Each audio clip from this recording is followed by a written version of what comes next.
अहानबदा मरुओइबा पाउ IDP सिंगदा लाख अहुमगी फाइनेंशियल पैकेज पिगदौरी रिलीफ कैंप लेरिबा इनमेट सिंग डिसेंबर फाउबदा मयुमदा हलनगनी हाइना चीफ सेक्रेटरीना फोंदोखरे तंपाक्ता तौखिबगुमना चिंगदसु नोंमई चनीगा अहुम फागतले कोविड की मिपाइनरिंगदा डेंगी सु याउसिलक्ले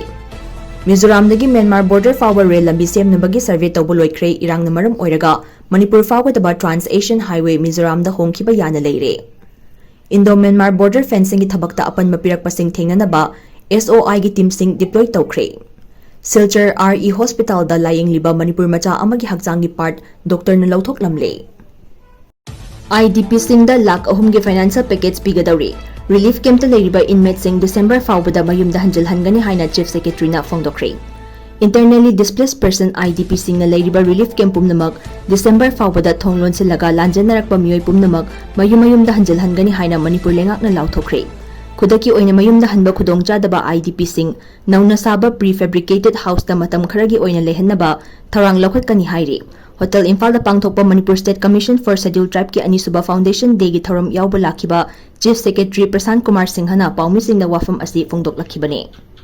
चीफ सेक्रेटरी ना हाई स्टेट अमदी सेंट्रल लेंगाक ना हाईवे पुमनमक हांगदोकलगा मिचम मियाम अकी अखंग लेतना चथोक चसिन तौबा यानबा थौरांग लौखतली अककनबा मतमगी मनुंगदा पाइखतपा थौरांग असना मरम ओइरगा अथुबा मतमदा मिचम मियाम स्टेट असिगी मफम पुमनमकता खुदोंथिबा अमता मायोकनदना चथोक चसिन तौबा यारगनी IDP सिंह खुंदा लेता हन्नबगी थौरांग तंकक अहुम थोकना पाइखतकनी हाइना पल्लदुना chief secretary Prashant Kumar सिंहना मखाताना high अहानबा तंककी ओइना जुलाई था मनुंगदा IDP सिंह मयुमदा हलनबा थौरांग पाइखतलगनी अक्टोबर थादा अनि सुबा तंकक अमसुंग डिसेंबर थादना अहुम सुबा तंककी ओइना थौरांग असि पाइखतनबा पांदम थमले मसागी मयुमदा हंजिनगदौरिबा अमसुंग मयुम मकई मांग ताख्रबा मियोय सिंगदा नौना मयुम मकई साबगी तेंगबांग ओइना लुपा लाख अहुम की फाइनेंशियल पैकेज पिरगनी मणिपुर कुमजा इंग्लिसिंग अनि कुनहुमदोय की मे थादगी हौरखिबा कांगलुप की हाना सुनबा थौदोक असिगी अहानबा तांककता मियोय लिसिंग हुमफुनिथोय मयुम मकई मांग ताखिबदगी तोंगान तोंगानबा मफमदा हांगदोकपा रिलीफ कैंप सिंगदा सैदांगफम लौदुना लैखि अदुबु मतुंग तारकपदा मियोय खरा मयुमदा हनखिबगा लोयना हौजी IDP मसिंग लिसिंग 58 लोम तंगाइरे डिसेंबर था फावबदा खुदोंग चादबा मायोकनबदगी मयुमदा हनबा ngamdana IDP सिंग नौना सागदबा प्रीफेब्रिकेटेड हाउस दा लेहनबा थौरांग लौखतले लेंगाकना हिरम असिगा मरी लेनना अनौबा प्रीफेब्रिकेटेड हाउस लिसिंग अमरोम सानबा थौरांग लौखतले हाइनसु फोंदोखे सिक्योरिटी की मतंगदा पाउमिसिंग हंगबा वाहंग अमगी पाउखुमदा चीफ सेक्रेटरी ना हाई लबुक यावना खुदोंथिबा थोकलपा याय हाइना चिंगनबा मफम पुमनमकता सिक्योरिटी की मतिक चाबा चिक्सिन थौरांग लौखतले कांगलुप अनिमकी लौमिसिंग ना मसा मसागी लौफमदा अकी अखंग लेतना लौ उजनबगी खुदोंग चाबा फंगहलगने मणिपुर हौजक्ति फिबम खरा फगलबनिना नकल अनिमकी सिविल सोसाइटी ऑर्गेनाइजेशन सिंगना पुकनिंग फाथरगा यारिबा मखै इंग तप्पा फिबम लेहनबा होटनबदा अंगम मतेंग पांगसिनबा होटनबियु हाइनसु महांगना अपील तौखे कोविड की मिपाइनरिंगैदा डेंगी सु याउसिलक्ते मणिपुर कोविड-19 की अनौबा वेव अमा लाक्तुना मियोय चनिगा हुमद्रा मंगा हेना पॉजिटिव ओइरकपदगी मियाम पुमनमक मिपाइनरिंगै चेरक असिदा कांगना संदोरकपा डेंगी की वाथोक अमुक लाकबा हौरे स्टेट मलेरिया ऑफिसर तगी फंगबा रिपोर्ट की मतुंग इना जनवरी अमदगी जुलाई अनि फावबगी मनुंगदा मणिपुर डेंगी पॉजिटिव ओइबा केस हुमद्रा माथोय यौख्रे मखोयगी मनुंगदा मियोय अमा लेखिद्रबा मियोय अदु बिष्णुपुर डिस्ट्रिक्ट तगी नि हाइरी पाव असना मखाताना हाई बिष्णुपुर डिस्ट्रिक्ट ता जनवरी अमदगी जुलाई अनि फावबदा मियोय 3 पॉजिटिव ओइख्रे चांदेल डिस्ट्रिक्ट ता मियोय अमा टेंगनोपल डिस्ट्रिक्ट ता मियोय अमा चुरचानपुर डिस्ट्रिक्ट ता मियोय अमा इम्फाल ईस्ट डिस्ट्रिक्ट ता मियोय 13 इम्फाल वेस्ट डिस्ट्रिक्ट ता मियोय 38 सेनापति अमसुंग तमेलोंग डिस्ट्रिक्ट ता मियोय अममम थौबाल डिस्ट्रिक्ट ता मियोय 9 कक्चिंग डिस्ट्रिक्ट ता मियोय 3 उख्रुल डिस्ट्रिक्ट ता मियोय 4 अमसुंग कामजोंग डिस्ट्रिक्ट ता मियोय अमा पॉजिटिव ओइख्रे पॉजिटिव ओइरखरबा मफम सिंगदा स्टेट मलेरिया ऑफिस की स्टाफ सिंगना कांग हान अनबा हिदाक लांगथक सिंग कापथोकपा अमसुंग पॉजिटिव ओइरखरबा मियोय सिंग अदुगी अकोइबदा कांग मरुम कोकपा याबा मफम सिंग लेहंदनबा मियामदा वाखलोन पीरी पनबा याबदी हौखिबा चाही खरा असिदा मणिपुरदा डेंगी की लाइचत असि यामना यांगना संदोरक्तुना मिपाइबा याबा थाक यौख्रे हौजिमक डेंगी दगी चेक्सिनबा मियामना कांग चिखनदनबा होटनबगी तंगाई फदबा लई मिजोराम दगी म्यांमार बॉर्डर फाउबर रेल लंबी सेमनबगी सर्वे तौबा लोइख्रे इरांग नमरम ओइरगा मणिपुर फाउगदबा ट्रांस एशियन हाईवे मिजोराम दा होंखिबा याना लेरे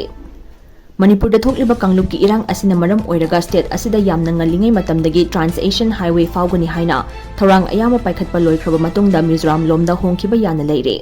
ख्वाइदगी नौना फंगबा पाउना हाई ट्रांस एशियन हाईवे असी मिजोराम रोमदा होंगनबा हौखिबा चही खरा असिदा मिजोराम लेंगाक अमदी मिजोगी लुचिंगबा सिंगना होटनादुना लाई अदुगा मणिपुरदना ngasi फाउबा लेंगाकनासु सिविल सोसाइटी ऑर्गेनाइजेशन अमतनासु मिडियंग चंगदे मदुगी महुत्ता रेलवे लाइन सेमगलकपदा अयेतपा अपनबा कया पीदुना लेरी मसिगी महिना north east frontier railway Mizoram गी साइरांगदगी इंडो म्यांमार बॉर्डर गी जरिनपुई फाउबा रेल लंबी सेमनबगी सर्वे तौबा लोइख्रे हिरम असिगी मतंगदा मिजोराम गी राज्य सभा मेंबर ना हाई कैपिटल सिटी आइजोल दगी हौरगा म्यांमार गा लोना बंगमखै मनाक्ता लेबा लोंगलाई डिस्ट्रिक्ट फाउबा रेल लंबी सेमनबगी प्रपोजल अमा यूनियन गवर्नमेंट ता मांगजौना पिसिनबा लेख्रे यूनियन रेलवे मिनिस्टर गसु हक्थेंगना उनरगा प्रोजेक्ट असि अटेनबा मतमगी मनुंगदा खोंजल यांगना चथाबिनबा वारी सानखिबा लेख्रे नौना सेमगदौरिबा रेल लंबी असि चौराकना किलोमीटर 219 सांगने साइरांगदगी हौरगा इंडो म्यांमार बॉर्डर टाउन ओइरिबा चिन स्टेट तगी किलोमीटर अमरोम तमक लापना लेबा जरिनपुई विलेज फाउबा रेल लंबी सेमगने हिरम असिगी मतंगदा अहानबा तंककी ओइना सर्वे तौबा लोइख्रबसु अलाइनमेंट मैप की मतंगदा रोइबो ओइना अप्रूवल लौनबा होटनरी हाइना राज्य सभा की एमपी ना फोंदोखे करिगुम्बा रेलवे प्रोजेक्ट असि मपुंग फाना पाइखतपा लोइरबदी नाकल अनिमक्ता चप मानना कानबा फंगनी हाइना पल्लजुना महाकना हाई हौजिकमकी ओइना लंबी थोंगी फिबम फत्तबा मरमना इसिंगी लंबीदा पोचै होंदोक होंजिन तौबगी थौरांग लौखटली करिगुम्बा रेल लंबी सेम्बा लोइदुना ट्रेन चेनबा हौरबदी ललोन इतिकी थबक थौरम सिंह खुमांग चाउसनबा ngamlagani इंडियाना मिजोराम फावरगा चिन स्टेट फाउबा थाउ चिंजाक अमदी हिदाक लांगथक सिंह पुथोक पुसिन तौबगी थौरांग लौखटली नौना सेमगतकदौरिबा रेल लंबी असि लोइसिनबा तारबदी इंडिया अमसोंग म्यांमारदा कुमजा इंग्लिसिंग अनि निपानदगी डॉलर बिलियन चौंगा चंगना पाइखतपा Kaladan multi modal transit transport प्रोजेक्टा अचौबो मतेंग ओइरगनी हाइरे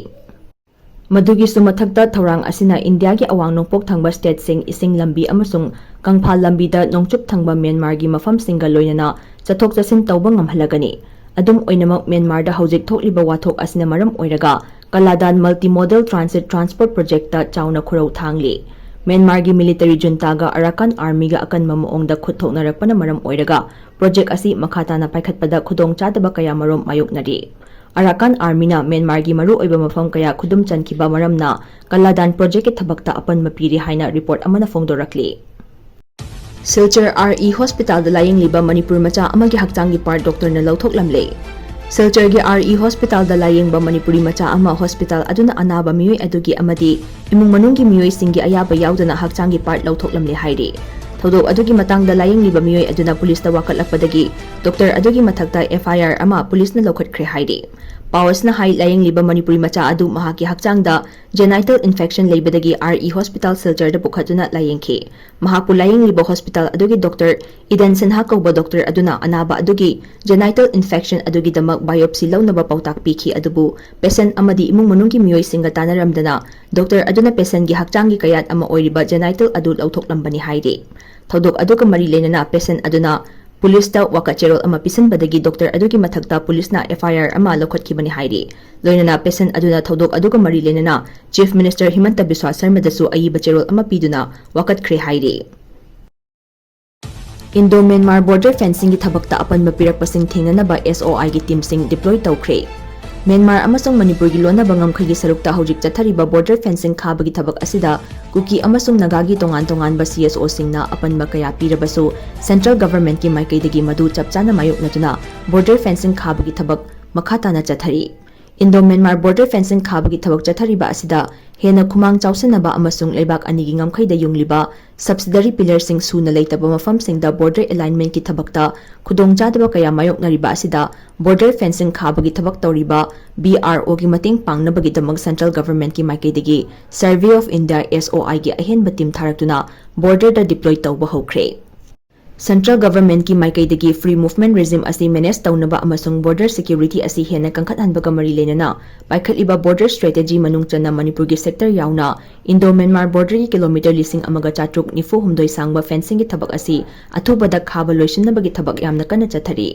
इंडो म्यांमार बॉर्डर की सरुक असिदा बॉर्डर सिक्योरिटी मैनेजमेंट की मनुंग चना बॉर्डर फेंसिंग खाबा यावना चिंगी यामना ngamba खुदोंग थिनिंगाय ओइबा जगह सिंगददी सर्विलेंस सिस्टम सिंग इंस्टॉल तौबगी थबकसु पायलट प्रोजेक्ट अमो ओइना पाइखतबा हौख्रे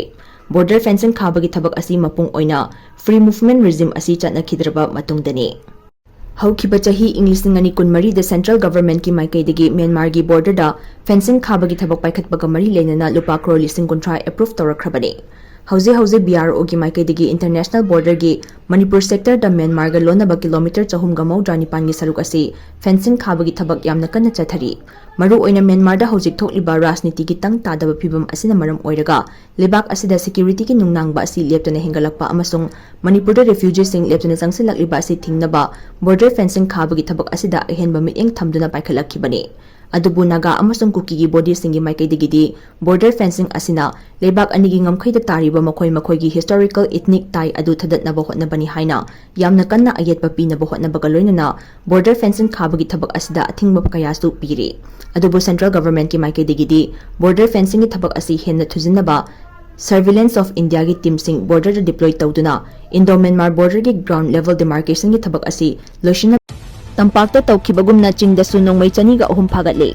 Tampakta security forces na operation chathabada amuktada nongmai mayam phagatpa ngamkhibagumna chingdasu angakpa moong amada tongan ba makhalgi nongmai chaniga ahum security forces na ngarang phagatpa ngamkhre Manipur police na thokhiba chirol amagi matung ina chingi district singda tha asiki ahum amasung mari gi ayukta security forces na operation chathabada yamlaba khutsukhulai sing adu phagatpa ngamkhibani chapchaba intelligence ki report ki matung ina chathakiba operation adu Tengnopal Kangpokpi Chandel amasung Churchanpur district ki mafam singdani Pawasina hai phagatlaba nongmai sing adugi manungda ensas rifle kunmathoi AK series ki nongmai 13 SLR kuntaruk sniper ahum carbine ahum PT 303 taret 51 mm motor ani MA assault rifle ani M76 grenade launcher ahum rifle with scope ama single shot breech loaded 19 single barrel 13 pistol taruk .22 rifle ama lathot gun ani single ball kunmanga country-made pistol ahum